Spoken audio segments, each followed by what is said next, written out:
Dobrodošli v oddaji spletnega portala Znanstvena fantastika. Z vami smo ta teden Ivan, Aljoša in Andraž. Današnja tema naše diskusije pa je potovanje skozi čas. Potovanje skozi čas je koncept v znanstveni fantastiki, ki ga je populariziral ameriški avtor H.G. Wells s svojim romanom Časovni stroj leta 1895. Več o tem, kako je izgledalo potovanje skozi čas pred tem, izven okvirov znanstvene fantastike, pa nam bo povedal Aljoša. Tako je, dober dan. Torej, same zamisli o potovanju skozi čas kot ezoterične zamisli segajo veliko globje v preteklost od začetka znanstvene fantastike. In to najdemo v raznih mitoloških zgodbah o potovanju skozi čas. Prvo tako zapisano zgodbo najdemo v posvečenem tekstu hindujske mitologije Bhagavata Purana, kjer pripovedujejo kraljevem srečanju z Brahmo. To datira vse nazaj do 400 pred našim štetjem. Torej, ta kralj gre v nebesa, se spozna z Brahmo, vrhovnim stvarnikom, in potem, ko se vrne na zemljo, ugotovi, da se je ta precej spremenila. In tako beremo v tekstu, da tukaj v nebesih je eno leto enako 360 letom na zemlji. Ker je minilo veliko časa, več ni znakov tvojega kraljestva in tvoje družine, kajti uničilo jih je minevanje časa. In tako hindujski modrici razlagajo, da je čas relativen. V drugih delih stvarstva namreč teče drugače kot na zemlji. In potem to zgodbo ponovno in ponovno najdemo tudi v drugih mitologijah, naprimer v irski legendi o Oisinu, ali pa v japonski pravljici o ribiči, ki gre v zmajevo palačo, ki je pod morjem in se potem vrne na zemljo po parih dneh, a je minilo 300 let. Potem tudi v krščanski zgodbi o 7 spečih in v zgodbi iz Korana o Al-Kafovi votlini. Obe zgodbi pripovedujeta o upornikih, ki se zatečejo v gore in jim potem tam zaspijo več 100 let in se vrnejo v neko drugačno družbo. No, potem odmeve te zgodbe najdemo v rani znanstvene fantastiki, torej v drugačni preobleki, kjer skozi recimo nadnaravno posredovanje ali pa tudi skozi recimo neki spanec ali pa kasneje skozi neko tehnološko orodje, protagonist zgodbe potuje v neko prihodnost, kjer je soočen z radikalno drugačno družbo, radikalno drugačnim svetom. To pa najdemo tudi, recimo ta pristop najdemo v že omenjenem romanu Časovni stroj od H.G. Wellsa, o katerem bo več povedal Andraž. Tam pa vlogo te nadnaravne sile prevzame prav časovni stroj. Ja, res je. Kot je Ivan že prej povedal, je Wellsov Časovni stroj nekako populariziral ta motiv potovanja skozi čas. In v bistvu ta časovni stroj, sam izraz je skoval v Wells in vse takrat se ga uporablja kot za oznako takšnega stroja, ki lahko potuje skozi čas. V bistvu zgodba, ki je šla 1895, je v bistvu začela se je prvotno imenovala The Chronic Argonauts, kar pomeni kronični argonauti. In Wells je v bistvu Časovni. No, ali pa časovni.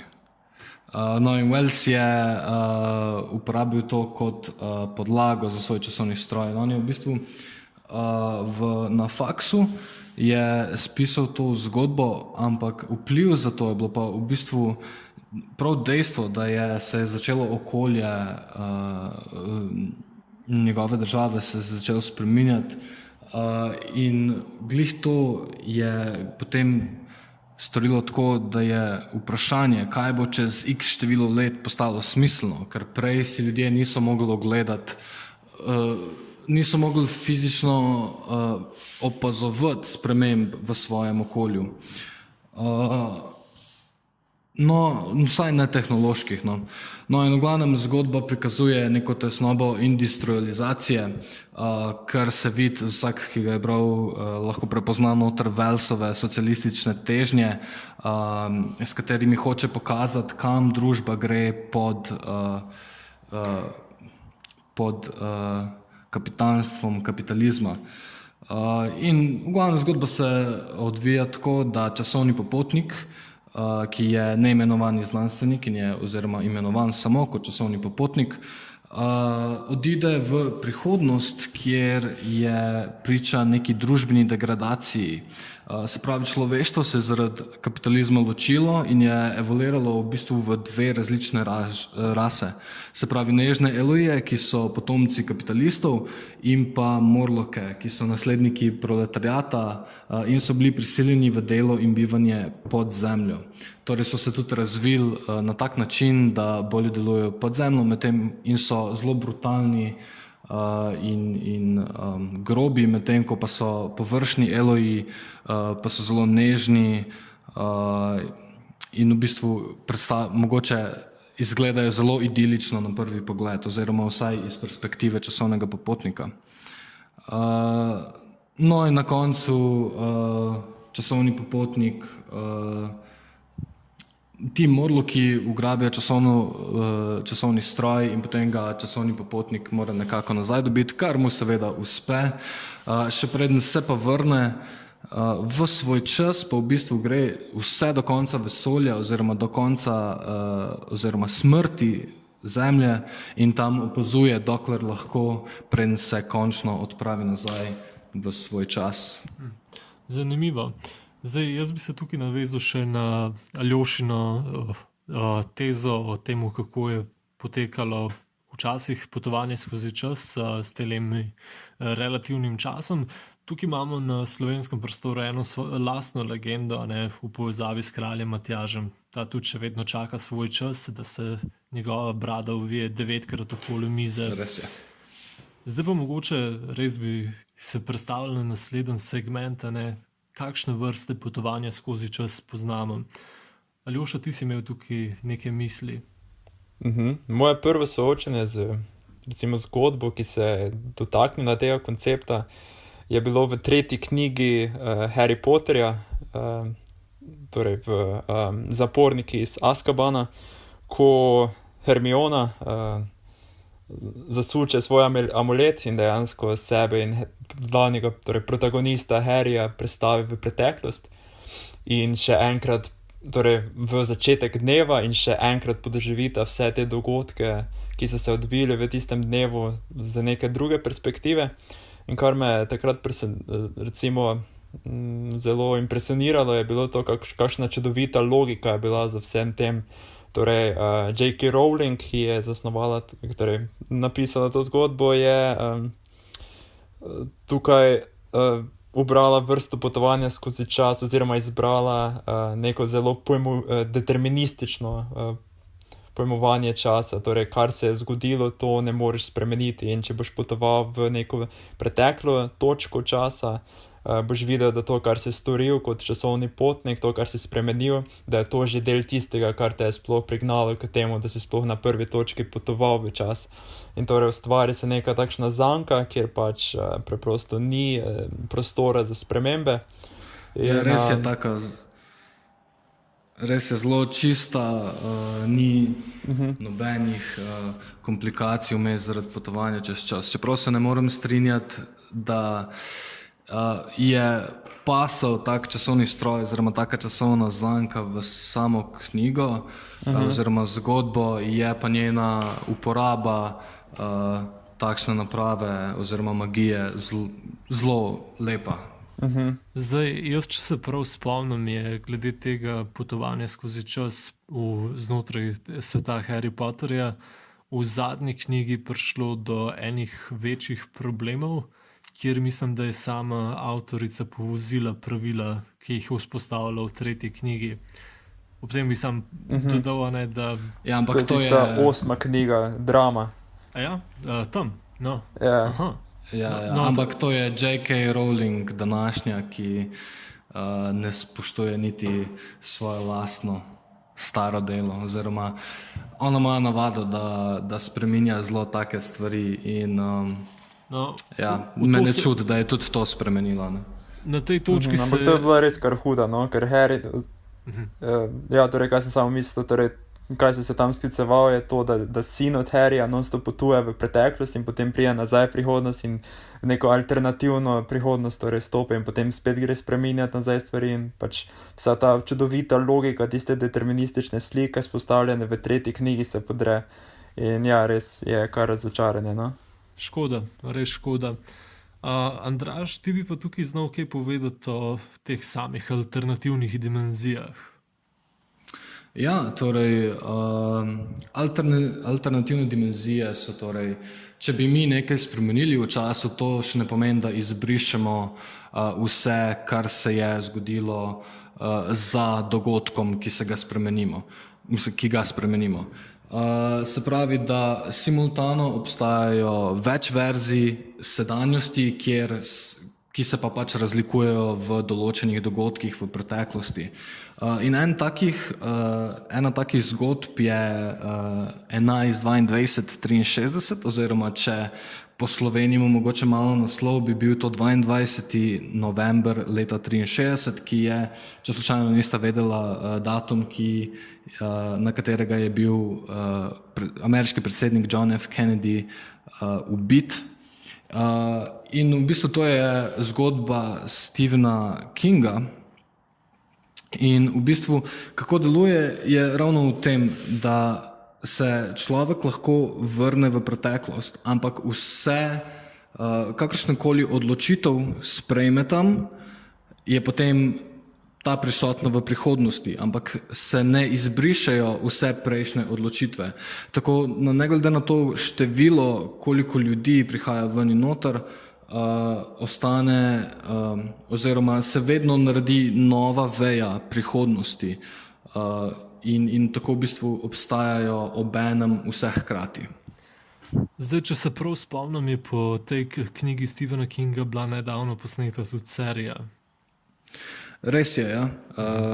Samo serija v bistvu izpusti en ključen del tega, oziroma ne izpusti, ampak bolj preleti vlogo Cardmana oziroma nekega temporalnega agenta, ki ga vidimo v knjigi in v seriji kot, se mi zdi, da v seriji nastopa kot nek zblazneli brezdomec oziroma zgleda nekako tako in potem se ta brezdomec tudi ubije.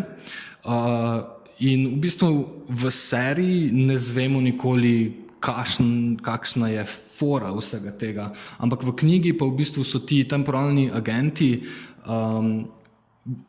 igrajo to vlogo, da objasnijo, da gre kle za alternativne dimenzije in ne za mogoče neko eno samo časovno črto, ampak objasni tudi, da je več, kakor je teh dimenzij. Torej večkrat, ko vsak nov posameznik posega v to zgodovino, si morajo oni vse zapomniti. In glih zaradi tega potem se jim počasi njihovo mentalno stanje degradira in jih na to prisil v blaznost in proti koncu tudi samomor.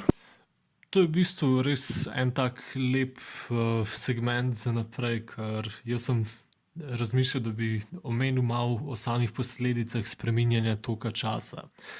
Tukaj bi kot primer lahko izpostavili trilogijo videoiger, v tem primeru Sands of Time, Prince of Persia, kjer je ta nikoli imenovani princ skozi to trilogijo 3 iger prisiljen potovati skozi čas na razne načine.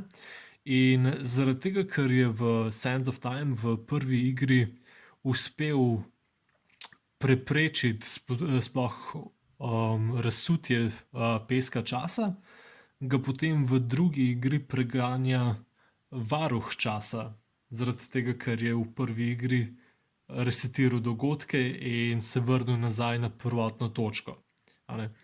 In na tej točki se princ odpravi na izgubljeni otok časa, kjer sreča vladarico časa,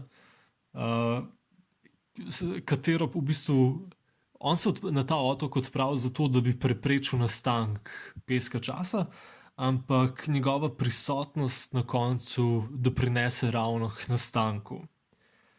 In tukaj pa pride potem do vpletanja, spreminjanja toka časa.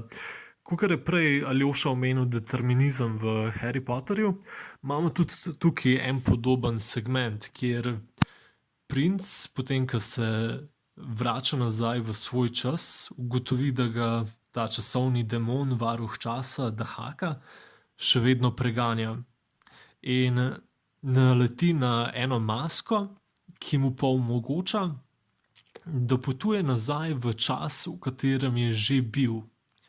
Seveda pač ta maska ga transformira, da izgleda drugače, in takrat spozna, da je nek demon, ki ga je prej videl, da mu je stregel po življenju, v bistvu bil on sam in da mu ni v resnici stregel po življenju, ampak mu je rešil življenje. Zdaj, Dahaka se tukaj še naprej ga preganja, ampak za razliko od prvotnega dogodka, kjer se je ta demon, on, princ, žrtvoval za princa iz preteklosti, tokrat princ, demon, pusti pač, da ta njegov predhodnik iz preteklosti je tisti, ki ga Dahaka vzame. In to nikakor ne vpliva na sam potek časa, ampak se dejansko na tej točki, recimo temu, razcepi, vzpostavi druga časovna linija. Ni tega trdega determinizma, da zaradi tega, ker je tvoj predhodnik ti umrl v preteklosti, da ti več ne moreš obstajati. In potem se nekako vse na neki točki srečno izide. Ampak tukaj je res zanimivo, to, kako je celotno potovanje skozi čas speljano na to, da ti lahko potuješ skozi čas, gor, dol, levo, desno, dokler aktivno ne spreminjaš časa. Naprimer, to prvotno spreminjanje časa je bilo, da je resetiral dogodke. Torej, v tem vesolju lahko ti potuješ skozi čas naprej, nazaj, ampak ne smeš pa recimo temu brisati dogodkov, ki so se že zgodili. Torej, ne smeš ali ne moreš? Ne Je omejitev? Ne smeš, ker če to narediš, če se prekršiš, če narediš nekaj, kar se ne bi smelo zgoditi, potem pride Dahaka. Do tiste točke pa komot. Ker naprimer, če enkrat, ko ta vladarica časa preide iz preteklosti v prinčevo sedanjost, se že spet pojavi Dahaka, ampak da tokrat ne preganja princa, ampak preganja njo, ker je zapustila svoj čas in s tem preprečila, da bi nastal pesek časa. Kaj lahko princ samo resetira čas, ali lahko tudi v prihodnost potuje? Ne more v prihodnost potovati, samo v preteklost. V bistvu, tako da potem ima neke dogodke, recimo včasih mu nekaj spodleti, potem pa resetira nazaj par minut in še enkrat proba. Na tak način, to je potem tisti dovoljeni okvir potovanja skozi čas? to je ena, druga je pa pač skozi uporabo časovnih portalov, da lahko gre tisoče in tisoče let nazaj v preteklost, ko je še bila živa vladarica časa. Tako, zelo je pač veliko tega potovanja skozi čas. Na tej točki bi se mogoče premaknili kar naprej k časovnim zankam. Andraž, ti si imel tukaj še nekaj za povedati. Časovne zanke v bistvu delujejo kot neka uganka ali pa sestavljanka, kjer pač liki ugotavljajo, kateri deli pašejo skupaj. Se pravi, da liki se vedno znova vračajo v čas in imajo neko upanje za izhod oziroma za prekinitev zanke. En takih zelo znanih mainstream primerov bi bil Groundhog Day, oziroma slovenskega prevoda se trenutno ne spomnim, kjer Bill Murray se vsako jutro zbudi na isti dan z isto pesmijo in potem skozi čas ugotovi, kako se rešiti tega. te časovne zanke. En zelo zanimiv primer bi bil lahko tudi Edge of Tomorrow, katerega spet ne vem slovenskega prevoda, ki je film s Tom Cruisom. Če te smem prekiniti, prevod Groundhog Day je neskončen dan. No, zelo primeren. Zelo dobesedno. Ja. No, ampak v Edge of Tomorrow, ki je v bistvu adaptacija ene japonske mange z naslovom All You Need Is Kill, pa se v bistvu junakov dan resetira, ko je ubit. Ne vem, če sta gledala, ampak v bistvu se zgodba odvija v neki časovni liniji, kjer napadajo ljudi vesoljci. In potem, vsaj v filmu, ker mange nisem prebral, vem, da Tom Cruise ubije enega od nekih teh višjih stvorov, ki so del tega hive minda, ki jih napada, in ta hive mind je tako močan, da lahko prevrti čas nazaj, če bi kakšen od teh večjih vesoljcev oziroma enot, kakorkoli, umrl, ker so zelo pomembni za njega življenjsko. No in potem v bistvu, ker Tom Cruise ga ubije nekako na tak način, da skupaj z njim umre, zdaj vsakič, ko on umre, se vrne nazaj na jutro, preden je ubil tega vesoljca. Lahko bi rekli, da je tak Groundhog Day, ampak akcijski film. Ja, s tem, da Bill Murray si pridobi izhod s tem, ko postane dober človek, Tom Cruise pa z efektivnim ubijanjem vesoljcev. No, če se prav spomnim, Tom Cruise na koncu ubije tega vesoljca, zaradi katerega se je znašel v časovni zanki, zaradi česar potem, ker pride do poraza teh vesoljcev, se tudi zanga dan več ne resetira. Ja, tako je. Ja. Naslov tega filma v slovenščini pa je Na robu jutrišnjega dne. Torej, neskončni dan in na robu jutrišnjega dne.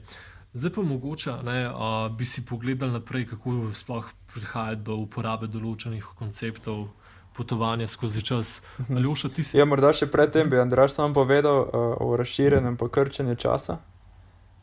Lahko tudi o tem kaj povem. Recimo, če si predstavljamo dve vzmeti in ena predstavlja normalen čas, ta druga pa naš alternativni čas. Če bi mi ta alternativni čas raztegnili in s tem nekako v bistvu ponazarjamo, kako se raztegne čas. Ista skozi osnovno vzmet poteka vedno,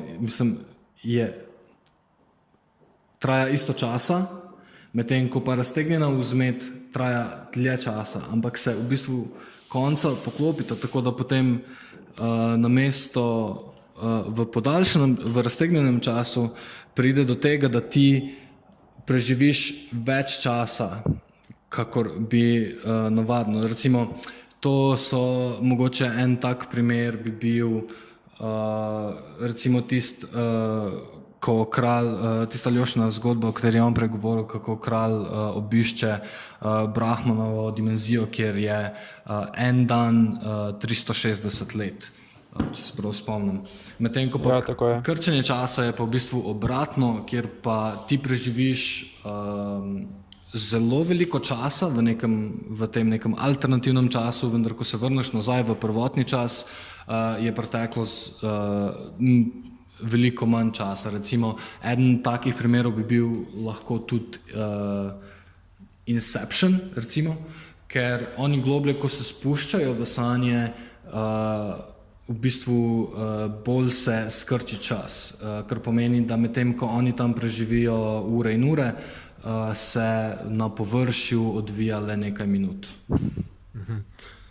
Mogoče zdaj res potem iti na koncepte potovanja skozi čas. Aljoša, ti si imel tukaj en primer? Ja, jaz bi tukaj izpostavil en film iz leta 2004, torej nek študent, torej naslov filma je Primer, posnet je bil leta 2004, ne vem, če je kjer izmed vaju gledal ta film. Nažalost, ne. Ja, seveda, velik fan. Po 100. pogledu. Super, to je en film, ki ga je posnel en študent matematike z zelo majhnim budžetom, mislim, da celo $7,000 in pač za svojim prijateljem ga je posnel, potem pa seveda več kot milijon zaslužil z raznimi nagradami na filmskih festivalih. Torej to je znanstveno-fantastični film o potovanju skozi čas,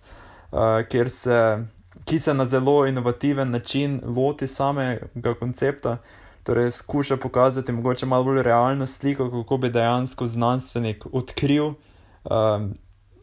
to inovacijo, torej možnost potovanja skozi čas, ki torej v znanosti velikokrat neki glavno, recimo največji dosežki so pogosto sprva spregledani kot neki stranski učinek, in tudi tukaj je neki stranski učinek se pozneje izkaže za zelo ključnega v tej zgodbi. In torej tukaj je predstavljeno potovanje skozi čas z pomočjo ene škatle, ki jo izdelata ta protagonist in njegov prijatelj, v kateri čas z pomočjo, torej ta škatla je neki superkonduktor, v katerem, ko ga zaženeš, čas potuje v obratni smeri. In stvar je ta, da ti stroj zaženeš, ga pustiš 6 ur in potem tik preden se čez 6 ur ugasne, stopiš v njega in potem v njem 6 ur spiš in potem se zbudiš 6 ur v preteklosti. In na tak način torej ona dva potujeta skozi čas, vsako večer pogledata stanje na borzi in potem zjutraj, ko se torej vrneta v preteklost, pa pokupita delnice in na tak način počasi bogatita. Ampak tukaj pa pridejo potem do konflikta in sicer en izmed junakov skuša uporabiti ta izum, da bi preprečil en umor. In tukaj se postavljajo razne vprašanja o paradoksih in tveganjih, ki jih to pripelje. In na koncu, ko pa res stvari gredo izpod nadzora, pa izvemo, da še ena večja škatla bila zgrajena na čistem začetku, kao fail safe za vsak primer, da bi šlo kaj narobe, in potem en junak stopi not in gre v čisti začetek. Ampak ko pa gre v čisti začetek in skuša popravljati stvari, pa zve, da je tisti drugi prijatelj še en večji fail box ustvaril in skuša in je še bolj dolgoročno razmišljal in skuša preprečiti torej to, kaj dela ta prijatelj, in na nek način bije ta bitko med kaosom in redom, in je pač zelo taka kompleksna zgodba, ki malo kdo se lahko pretvarja, da jo je razumel po prvem ali drugem gledanju, ampak je zelo taka film, ki spodbuja k razmišljanju in je veliko teorij glede tega, kaj točno je tista časovna linija cele pripovedi, no? Zelo dober opis glede na to, da glede na samo kompleksnost cele zgodbe, ker jaz sem da osebno prvič, ko sem ga gledal, mi ni bil všeč oziroma nisem vedel, kaj se dogaja. Potem, ko sem ga pa pogledal drugič, pa mogoče tretjič, pa začneš že opažati stvari in razmišljati o tem. Teda, ja, zelo dober film. To vsekakor dovolj. Res zelo dober. Mogoče to je tudi zanimivo, da v nasprotju z raznimi filmi, kjer je res neka pretirana ekspozicija in junaki malo da ne kamere razlagajo, kaj se dogaja, ta režiser ni čutil potrebe po tem in je preprosto v nekem znanstvenem žargonu vse poteka in je zelo zaprto za gledalce in je res tudi potrebno večkratno gledanje. Definitivno nekaj pove v filmu, če ti prvič ni všeč, pa se ga vsem greš drugič pogledati, pa še tretjič. Zdaj, jaz bi tukaj mogoče potem izpostavil še kar kratko zgodbo od Roberta Heinleina, All You Zombies. Za Aljošo vem, da jo je bral, za Andraža nisem prepričan, ampak no, vsekakor se splača prebrati, tudi čeprav ti jo bomo zdaj čist spoilali. Gre namreč o enemu, recimo temu, potniku skozi čas, ki je v bistvu časovni policaj. Ali pa časovni agent. Razlike ni dejansko. In njegova naloga je ponavadi to, da preprečuje spreminjanje časa. Tukaj pa pride do zanimive štorije, ko poskuša recimo temu spraviti enega mladeniča, zavožen primer, na prava pota, ki se potem skozi zgodbo, Mladenko. A je? Je.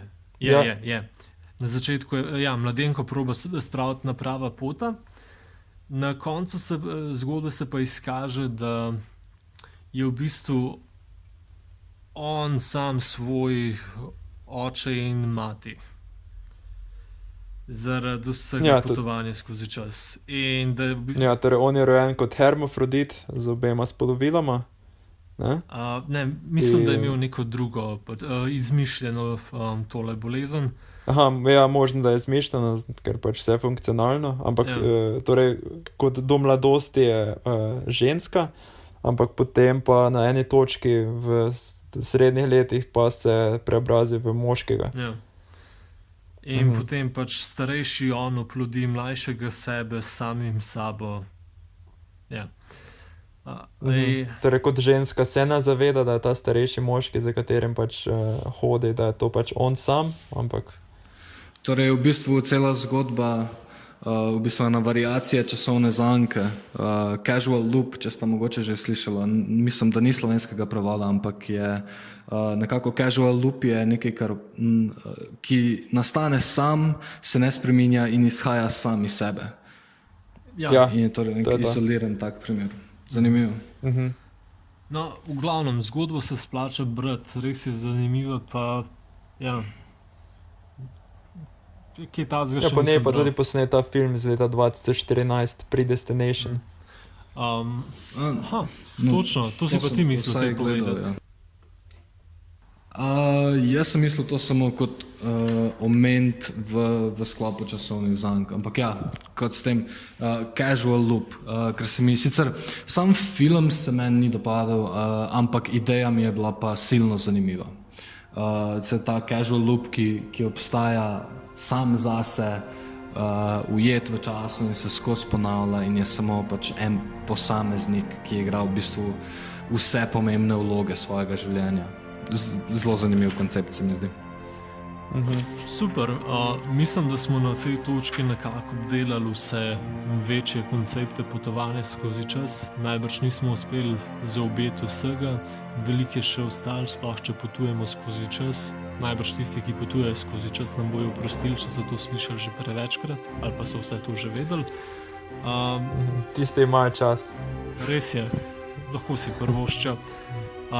Jaz bi se na tej točki zahvalil našim poslušalcem, da so bili z nami.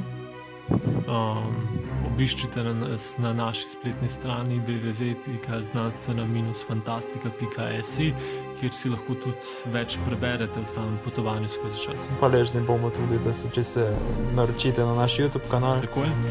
Nas lajkate na Facebooku. Super. Tudi, to so vse možnosti, ki bodo zelo hvaležno sprejete. Vabljeni vsekakor vsemu temu. Z vami smo ta teden bili v oddaji o potovanju skozi čas Andraž, Aljoša in Ivan. Tako, hvala za ogled.